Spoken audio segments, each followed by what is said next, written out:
So death meditation. So like I was saying earlier, I don't know much about death meditation. I've not practiced it all that many times. I just found it interesting and wanted to put it on the schedule. So that's that. For the practice itself, you can do it either lying down or seated. So either one is fine. Probably lying down is a little bit better.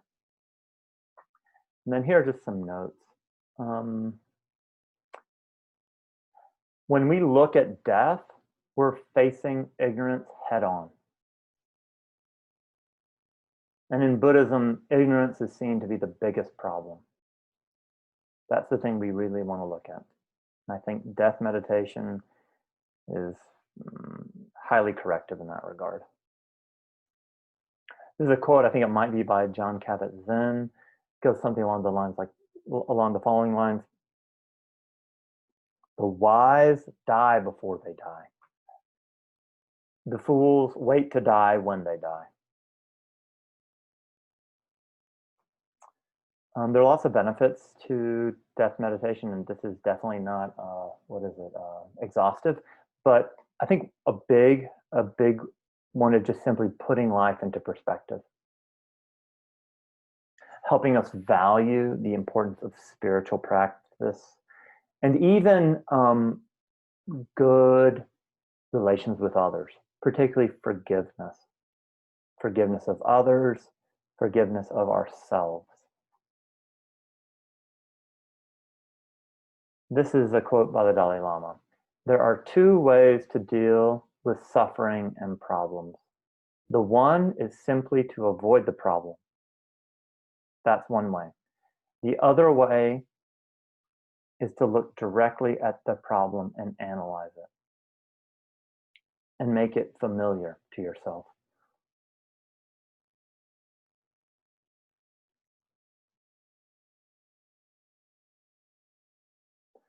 Oh, just a couple of notes on this meditation that I'm going to read. So this meditation, and I'll send it out to the group, obviously. So I'll read a guided meditation on death. It makes some metaphysical assertions about the mind going beyond death, and I just wanted to make some comments about that. That I don't have any knowledge of such things. I don't know, so I don't feel totally right asserting them, but I definitely am not in. I'm not into like denying that kind of thing. And I also think that lots of people that I respect talk about, what happens after death, rebirth, things like that. And I think that these people, that their opinions are worth investigating and giving fair assessment to. So I just want to be crystal clear. I'm not pushing this on anybody, but I also, by saying that, I'm not saying, oh, don't take this seriously when people talk about like the mind going beyond death. I honestly have no idea. And I think it's foolish to just totally dismiss it and act like, who cares, they got it wrong. There's like, and I think that there's, to hammer on that a little bit further, I think that there is an arrogance in the West, and I think it's also somehow or another tied up in science, that kind of we think we know this and everything needs to be proven in this certain way according to these certain standards. And I want to be crystal clear, like the scientific method, science, fantastic, super useful, but I think it's a narrow view to require that everything get placed in that box. It only applies to external reality. It doesn't apply to internal subjective reality. So, right. Yep. Not to throw it out, but it's only good for one category of things.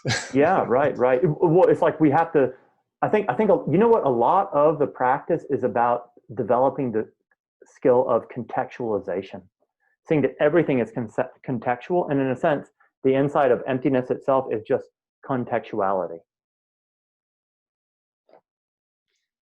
One way of looking at it, and I'm from a very scientific background, very, highly atheist and very secular materialist, or at least I guess I used to be, is that from the point of view or the concept of the hard problem of consciousness, right? We do not, as a species, even have any idea or even a vague direction of research into how consciousness arises from materiality or matter. And I think as long as that problem exists, and that means there's basically no, as far as my understanding goes, basically no direct connection between the external world and the internal world, as Nicholas already mentioned. And so basically anything goes, anything you want to believe in, you can believe in, and it would still be compatible with a scientific viewpoint. Sure. If you find that important. Yes, certainly. And how to put this? It's like, I think one way I think about emptiness is just that simply experience is all that we know. We just have there's just experience, and it's actually making an assumption that can't even be fully supported to say, oh, I have an experience of an object. We don't have experiences of objects. There's just experience. It's completely undifferentiated experience. And honestly, there's no way to even think about it. So like, in a certain sense, I think about the implications of this as radical humility. Radical don't know. And in that don't know, there's room for like, oh, wow, science is super useful. But then like, like, oh, it means this, it's definitely this, blah, blah, blah. Who knows? So yeah. Okay. Then I also wanted to say something, because in this meditation that I'm going to read out, they talk about letting go of loved ones. And okay, so that's all good and well, but I think there needs to be some subtle attention to be put on that, to such that it's understood correctly. So I think we should love our friends and family fully, but that we should also not fail to look at the craving around that. So, and this is kind of the difference between detachment and non-attachment. So again, in this meditation, we're going to talk about like your loved ones can't save you from death, this, that, and the other, which is totally legit. But remember this difference between non-attachment and detachment. And love your loved ones, love your friends fully, but then ruthlessly look into your craving around those relationships. And then one last comment is that, so there's different kind of levels and ways of looking at renunciation, and meditation on death emphasizes renunciation, and that's good. Renunciation, investigating it, etc., is very good. But none of us are monks, so I think that there's so be in conformity with the fact that you aren't a monk. And I think that I'm not sure if the person that wrote this meditation was a monk, but that should be just contextualized. Okie dokie. Any questions or comments before we get into the guided meditation? I forget which sutra it is, and I'm trying to find it, but there's one where the Buddha lists all of the sense doors and then says, anyone who speaks of anything beyond this is speaking beyond the realm of possible knowledge. Totally. From which tradition is this meditation? The one we're going to do? Tibetan. And then I'm gonna, before the class is over, I'll send out a link to a guided meditation from the Theravada tradition, and also send this one out as well. I have a question. Sure. Or a comment or insight or something, sharing something about my experience. Sometimes I encounter Tibetan guided meditations, which often do feature like imagery and metaphysical conceptions and assertions that I don't really agree with or don't believe in. And like I can see the use of the meditation in itself, but as soon as I encounter that assertion or whatever, like maybe we're going to the hell realms or whatever, all these things, then I like instinctively kind of close down. Yep. And I was wondering if you have any tips for dealing or working with that kind of experience. Yep. I think this is actually a very useful kind of comment and question. So I think level one is to be really kind and permissive with yourself, to let yourself have your opinion. And like, you know, like you have a certain reaction to it and like, great, it's like not a problem at all. And so I think in a sense, an inquiry that you could do is how can I open up thoroughly to my aversion to this and like let this be and not give myself any further shit about like my discomfort with it. So like really give yourself space for that. So that's like level one. Then level two or comment number two is this guy Namgyal Rinpoche, I already mentioned him once. He was a Westerner but a Canadian Vajrayana teacher. He was asked, he taught a lot of deity yoga, etc. And so then he was asked one time, so are the deities real or are they not real? And his response was, the question is unwholesome. And let me explain that the way I view that. So in a sense, that sounds like a shaming question, and that's not the point in my mind. The point is never shaming anybody. But what he's pointing to in my mind is, to be clear, going back to what Nick was saying is that all we have is our experience. It's like, oh, this is arising in, at this sense store. Like, okay, look at my hand. Okay, now close your eyes and then see the same hand twitching back and forth. And now see a green banana that turns yellow and now it turns brown and black and withers, and now it disappears, and now it turns into an elephant. Okay, great. So these are all just experiences. And so to be clear, well, let me come at this another way. Like in a certain sense, I think Buddhism, to some extent, is like this realization of just like pure epistemology and almost like a extreme agnosticism around ontology. So it's like, oh, there is this knowing, it's arising. Like my experience is a knowing. Great. What is it? Who knows? All I have is this experience. So in a sense, the categorization of real versus not real, when really deeply examined, falls apart. And if the distinction between real, not real is found not to be real, or actually just found to be another experience, then everything is in a soft focus. Everything's in a soft focus. And then now let me kind of not contradict myself, but put a slightly finer point on that, is that things that are useful, right? So like there are concepts that are more useful when let's call it skillfully contextualized. So there's skillful means like, whatever. Eating chocolate is not going to help you lose weight. Backing off on calories will. There's no fundamental truth. Like, where is that? Grab it. Get it. Where is it? You can't find it. But it points to something that works. So what I mean to say is that firstly, be kind to yourself around your own aversion. Like, that is not you. That is strictly conditioning, and be very sweet with that. And there's this 12-step little quip that goes, what you resist persists.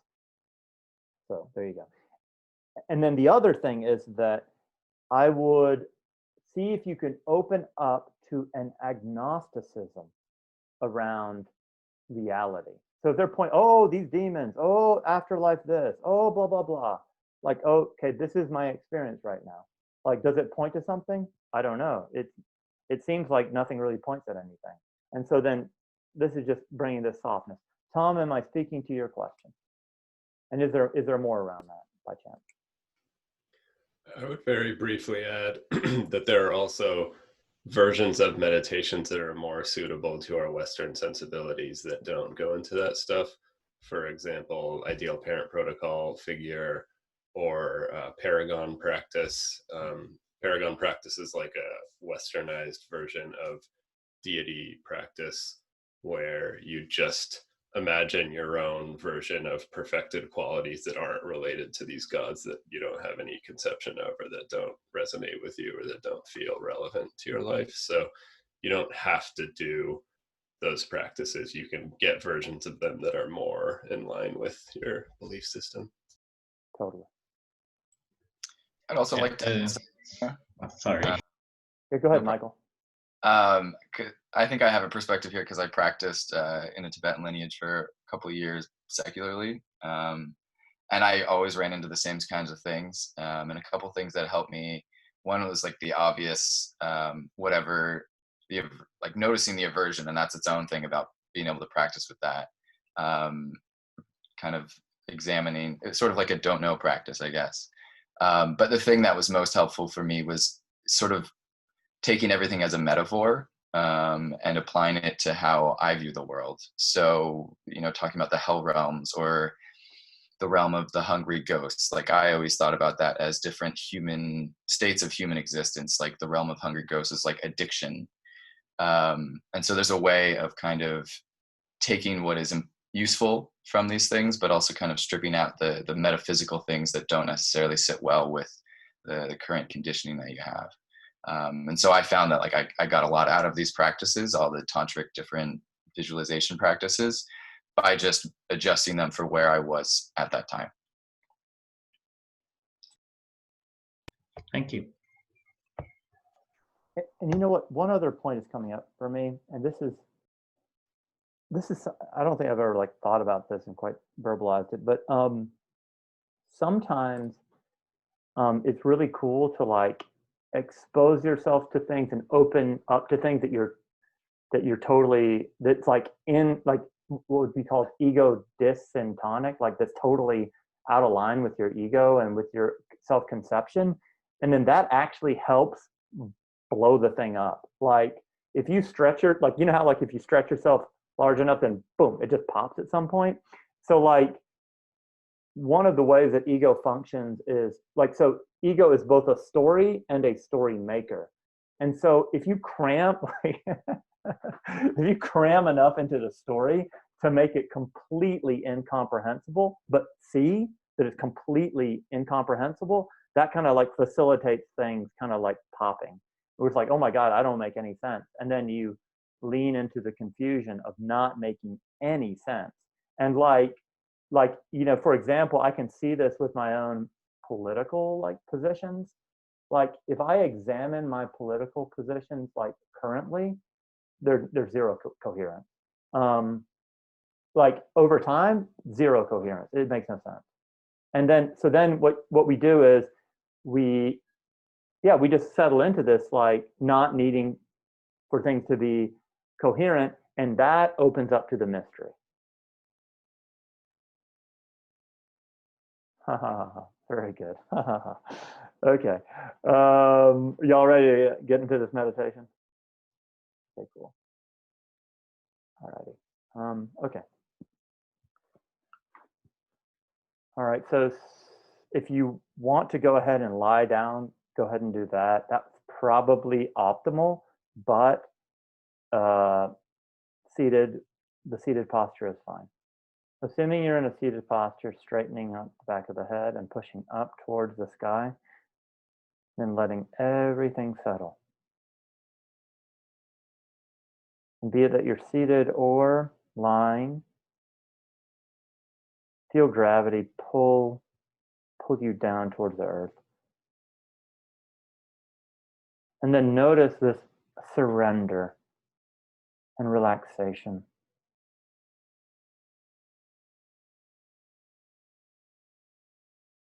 And then just surrendering more.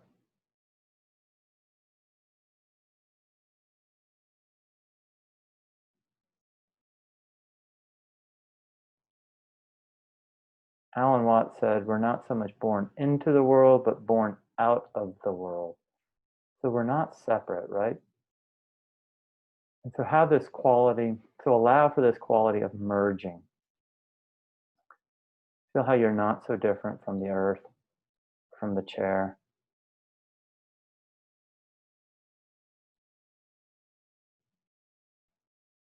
Go ahead and take a deep breath and feel the whole body all at once. Exhaling, feeling the whole body all at once. Okay, good.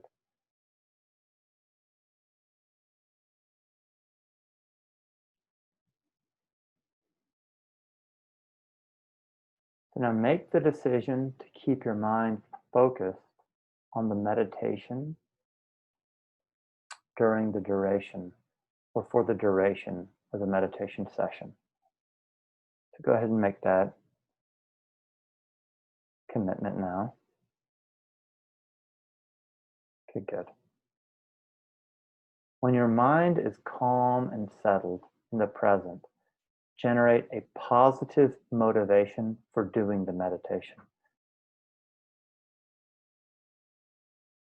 For example, may this meditation help bring about greater peace and happiness for all beings. Or may this meditation be a cause for me to become enlightened so that I can help all beings become free of suffering and become enlightened as well. Just take a moment with motivation.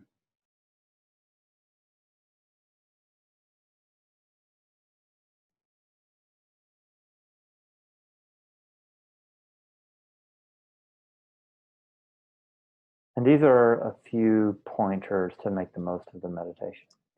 As you contemplate the following points, bring in your own ideas and experiences, as well as stories you have heard or read to illustrate each point. So in a sense, make all this real to yourself, real and relevant. Try to get a feeling of each point. If at any time during the meditation you experience a strong intuitive feeling of the point you are examining, stop thinking and hold the feeling with concentration as long as you can. When it fades or your mind gets distracted, return to the contemplation.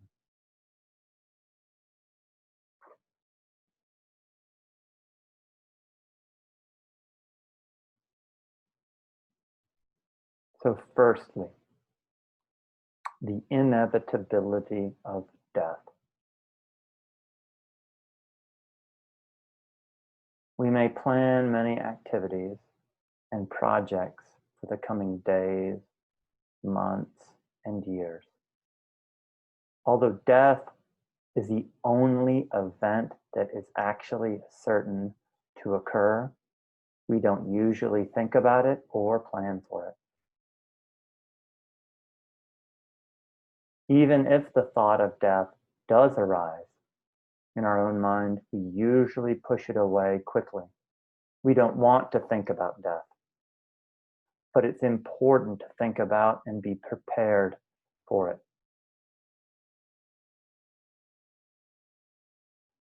Contemplate the following 3 points to get a sense of how death is definitely going to happen to you. First, everyone has to die.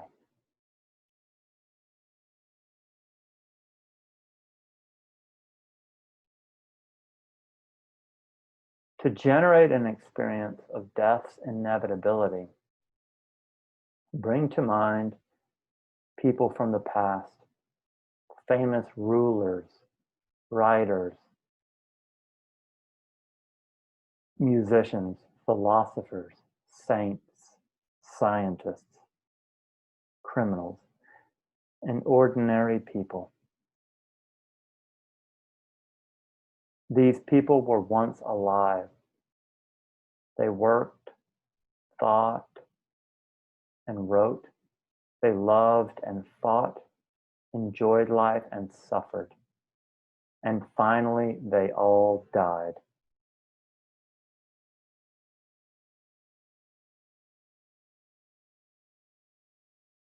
Can you think of someone, for example, who was born on the earth but did not die?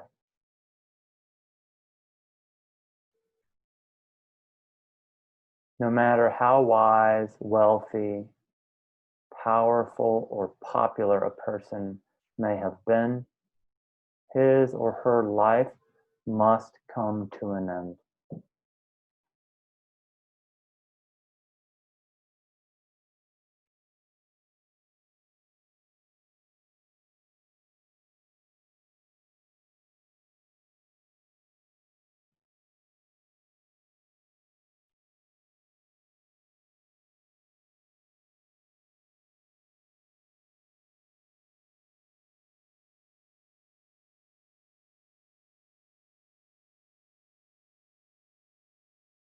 The same is true for other living beings. For all the advances in science and medicine, no one has found a cure for death. No one ever will.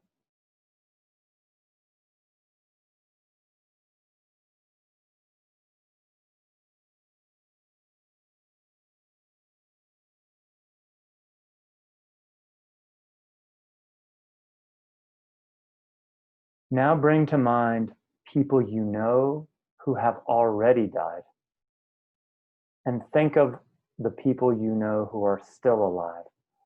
Contemplate that each of these people will one day die, and so will you.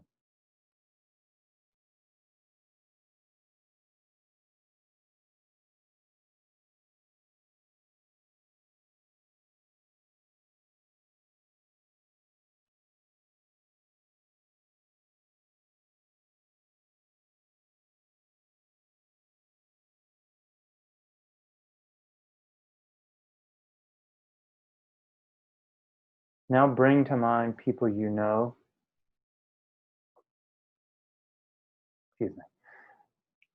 scratch that. There are several billion people on the planet right now. But 100 years from now, all of these people, with the exception of a few who are now very young, will be gone. You yourself will be dead. Try to experience this fact with your entire being now.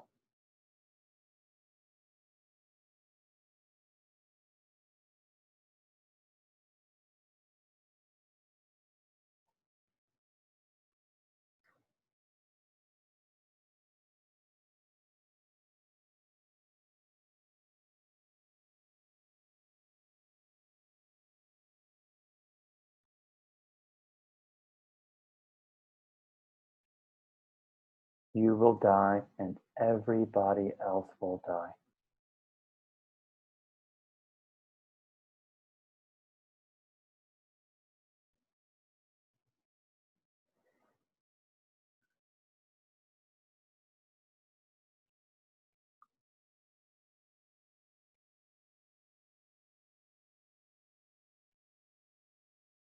Okay, the second point that buttresses this reflection of the inevitability of death is that your lifespan is continuously decreasing. Time never stands still. It is continually passing.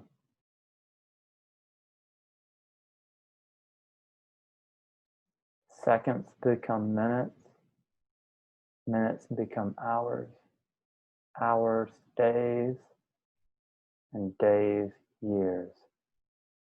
And as time is passing in this way, you are traveling closer and closer towards death.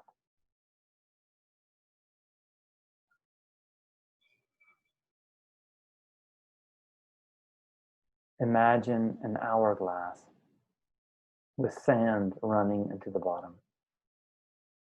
The time you have to live is like these grains of sand, continuously running out. Hold your awareness for a while on the experience of this uninterrupted flow of time carrying you to the end of your life.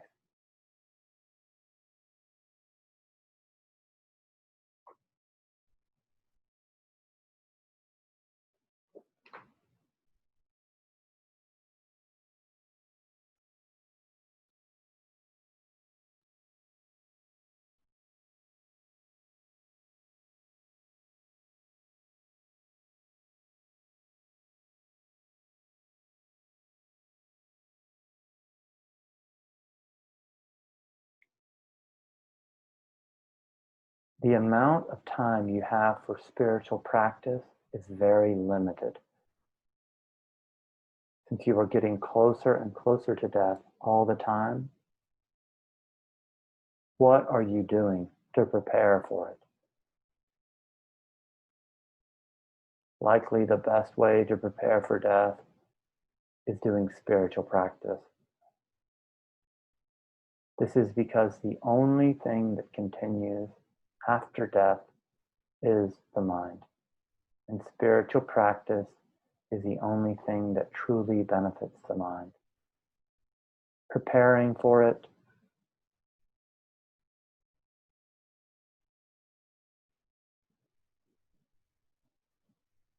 and the journey into the next life. But how much time do you actually devote to spiritual practice? Working on decreasing the negative aspects of mind, such as anger and craving, and developing the positive aspects of mind, such as kindness and wisdom, and behaving in ways that are beneficial to others. So now let's take a moment and calculate how we spend our time. In the average day, how many hours do we sleep? How many hours do we do work? How many hours do we spend preparing food, eating, socializing? How much time do we spend feeling depressed, frustrated, bored, angry, resentful, jealous, lazy, and critical? And how much time do we spend consciously trying to improve the state of the mind, or doing beneficial things to help others, or spiritual study or meditation?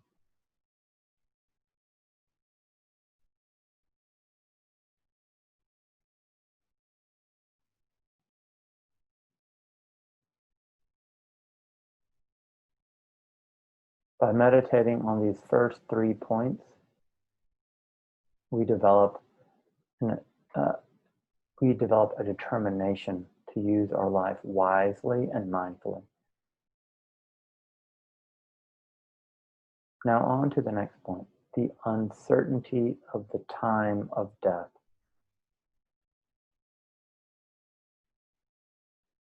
By contemplating the first 3 points, you come to accept that you are definitely going to die. But you might think that death is not going to happen for a long time. Why do you think this way? Is there any way you can know for sure when death will happen? We can contemplate now the following 3 points to get a sense of how the time of death is completely uncertain and unknown.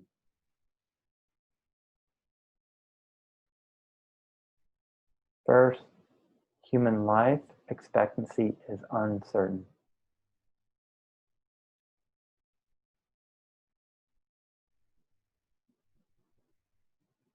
Life can end at any point, at birth, childhood, adolescence, in the 20s, in the 30s, 40s, or at the age of 95. Now think of people that you know that died young.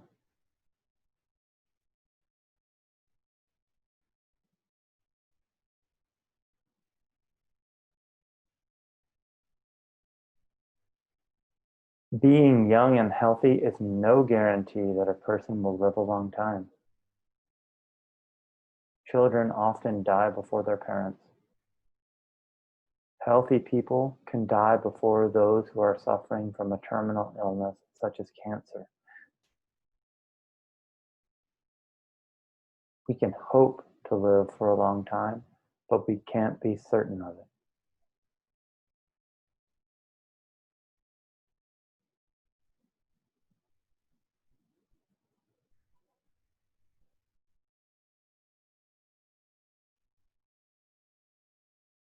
We tend to feel that since we have survived so far, our continuation is secure.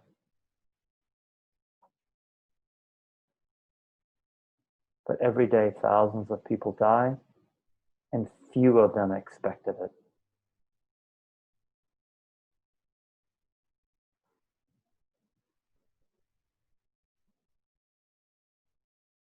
Generate a strong feeling for the complete uncertainty of the time of your own death. There's just no guarantee.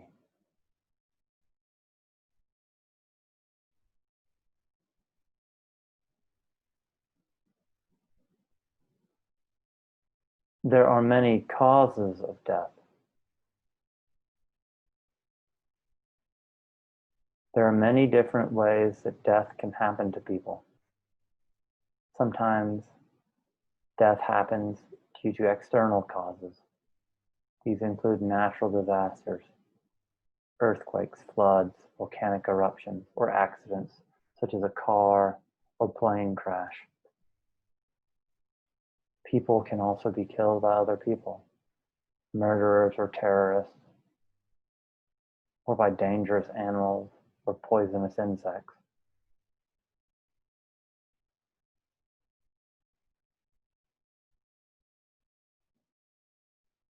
Death can also happen due to internal causes. There are hundreds of different diseases that can rob us of our health and lead to death. There are also cases of people who are not ill, but their bodies simply stop functioning and they suddenly die.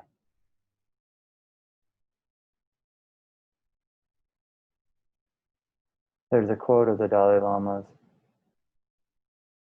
many are the causes and conditions for death. Few are the causes and conditions for life.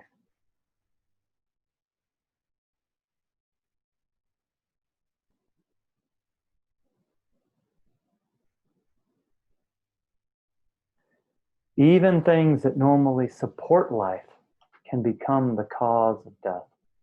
Food, for example, is something we need in order to stay alive, but it can sometimes lead to death when people overeat or eat food that is contaminated. Medicine usually supports life, but sometimes and often people take the wrong medicine or the wrong dose.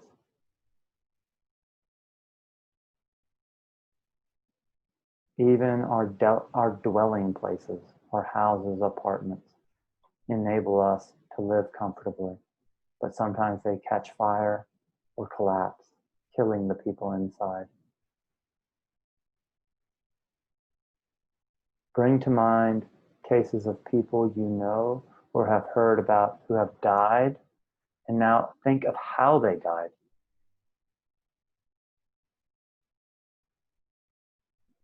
Think of how any of these ways of dying could happen to you as well.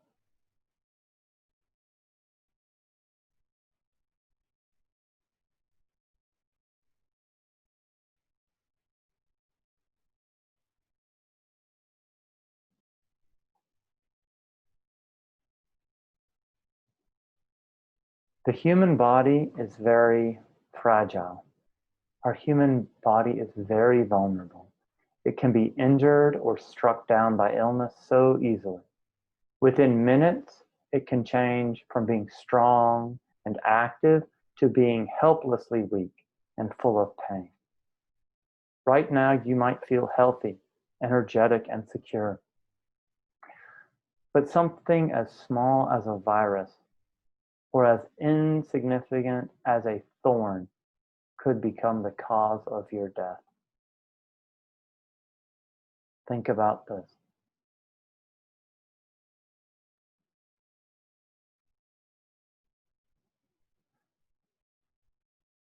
Recall the times you have hurt or injured your body and how easily it could happen again and even cause your death.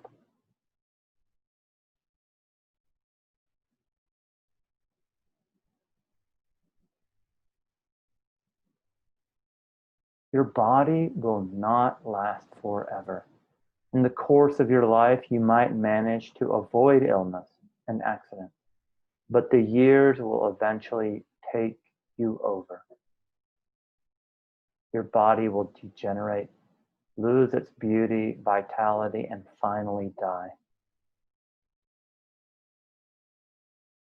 If you're over 30, you've already experienced aging. That process will only continue.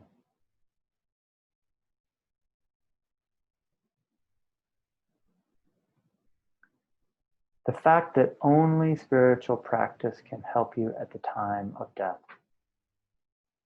No matter how much we have acquired or developed throughout our life in terms of family and friends, wealth, power, travel experiences, and so on.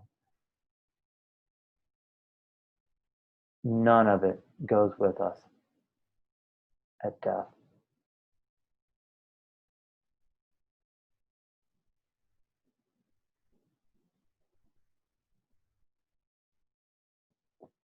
Only our minds continues, carrying imprints of all that we have thought, felt, said, and done.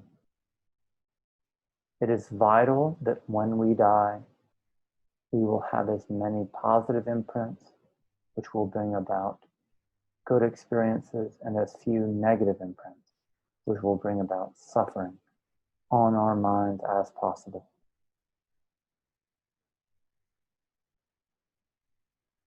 Also, we should aim to die at peace with ourselves, feeling good about how we lived our lives, and not leaving behind any unresolved conflicts with others.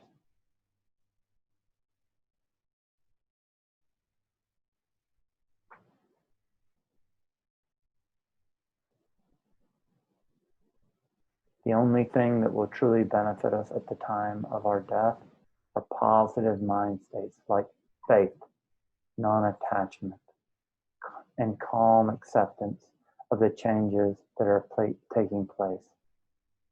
Loving kindness, compassion, patience, and wisdom.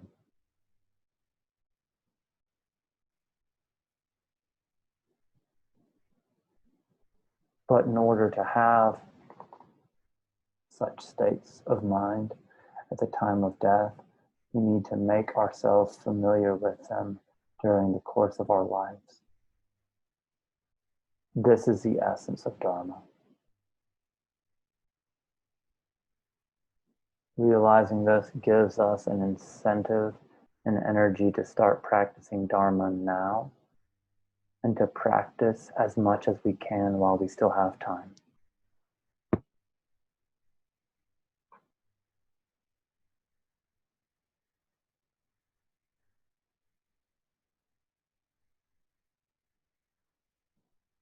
Your loved ones cannot help you at the time of death.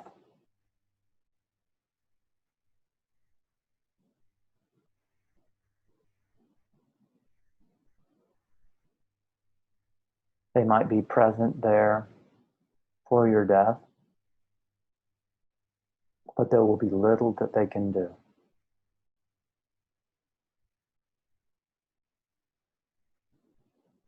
They can't save you from death. They might not even know what to say to comfort you or to comfort themselves.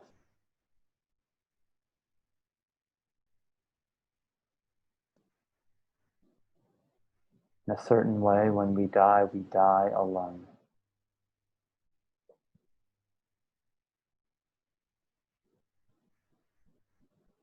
Your possessions and enjoyments can't help either.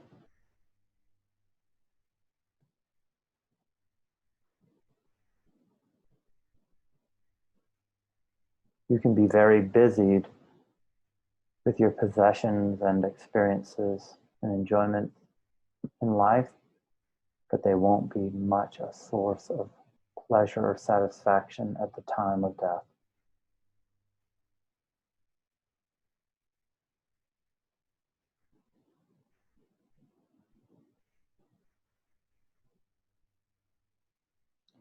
Also, your own body will fail you. Your body has been your constant companion since birth. You know it very intimately. You cared for it and it cared for you.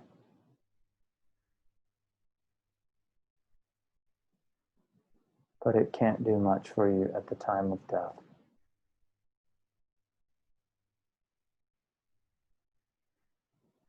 By meditating on these 3 final points, we come to realize how important it is to work on reducing our attachment and craving to things of this life.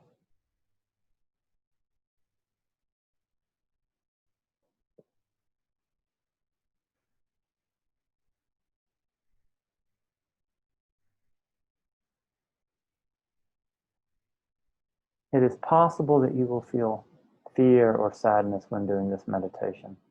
In one sense, that is good. It shows that you have taken the ideas seriously and have contemplated them well. Also, it is important to get in touch with how you do feel about death so that you can work on being prepared for it when it happens. However, the purpose of this meditation is not to frighten you. Just being afraid of death won't help either. What is helpful is to be afraid of dying with negative states of mind and lots of imprints of your mind from negative actions you have done in your life. We want to get a sense of how problematic that would be. So to find motivation to live life wisely and to benefit others.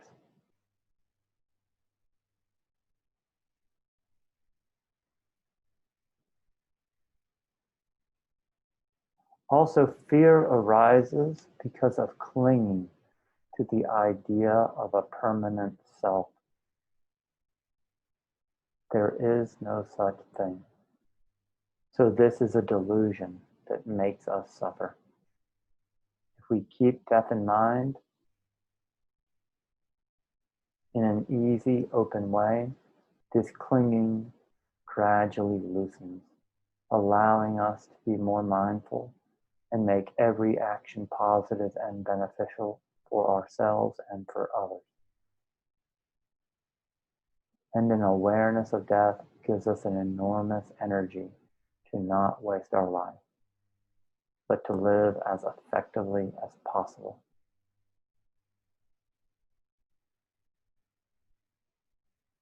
Now we'll conclude the meditation with the optimistic thought that you have every possibility to make your life meaningful, beneficial, and positive. And in this way, you will be able to die with peace of mind.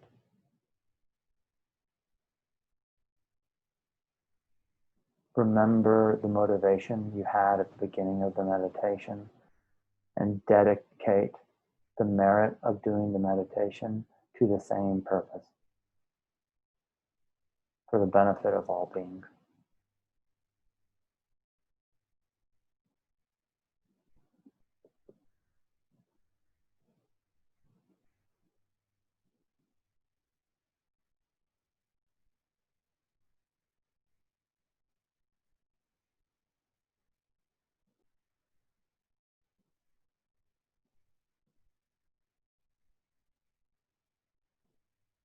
Okay, we'll conclude the meditation there.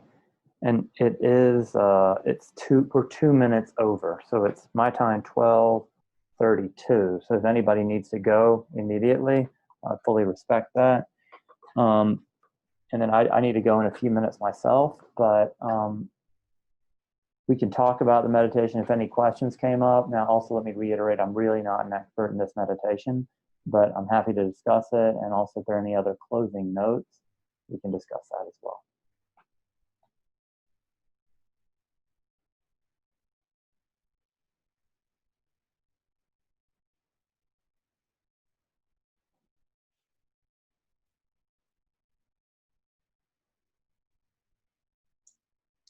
Thanks for the lecture and for teaching the course these Sure. 7 weeks. It's much appreciated, and I learned a whole lot. Sure, thank you, Hans. Glad you participated.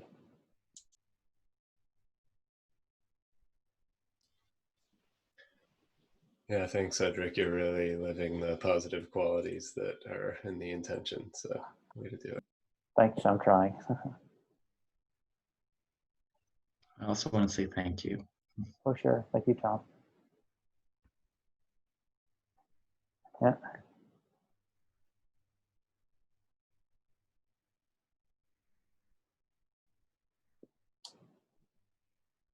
So maybe while if anybody's else gathering their thoughts, I'll just say the homework. So let me go ahead and at this moment send out a, let's see here, a meditation on death. That I thought was pretty good. Here's one. And then I hope to have, well, that's actually, well, this one's probably good. This other one here, I haven't listened to it, but it's probably pretty good. And then I'll see about getting this one uploaded to my YouTube channel within 2 days. I've not been really good about that recently, but anyway.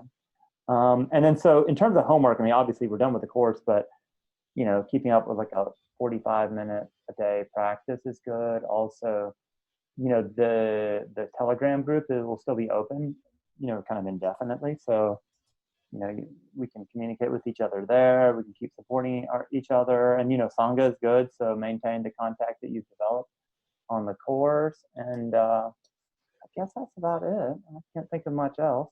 I wanted to share 2 other death meditation guidances that I've heard that were really helpful to me. One is imagine what the world would be like right now if you weren't in it. If you were already dead, what would the world be like? Which to me has been very like relaxing and like, oh, I don't have to worry about all my shit so much. Yeah. And the other is imagine that in the very next moment death is coming, and see the quality of your attention and your awareness if death was in the very next moment.